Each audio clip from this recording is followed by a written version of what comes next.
বিশ্বাস করে অর্জন করছি, সে আমাকে বিশ্বাস করে আমরা নিছি যে একটা যাত্রা ভালো হবে, এটাই আমার বিশ্বাস।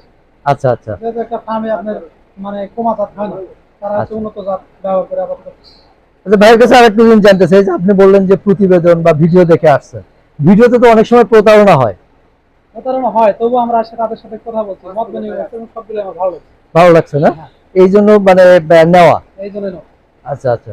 তাহলে এই যে গরুটা নিয়েছেন না, এই গরুটা একটু হিলাল ভাই সরেন না, এই যে গরুটা দেখতেছি মার্শাল্লাহ অনেক সুন্দর গরু। হ্যাঁ, হ্যাঁ, এইটা কি দেখে পছন্দ করলেন একটু বলেন তো? এটা তো আমাদের, আমি তো বললাম আপনার কাছ থেকে কথা বলছি হ্যাঁ যে আমাদের হচ্ছে পোষার শখের গরু নিছি, হ্যাঁ। আমার গরু একটু দুধ বেশি হবে। আচ্ছা, মানে দুধ বেশি হয়, কত বলছে কতটুকু দুধ হবে? যে আমাকে হেলাল ভাই বলছে যে 23 থেকে মানে 22 থেকে 23 কেজি দুধ হবে। 22 থেকে 23 কেজি হবে। আচ্ছা, বডি দেখে মনে হয় ইনশাল্লাহ হবে। হ্যাঁ, ইনশাআল্লাহ মনে হয়। আচ্ছা।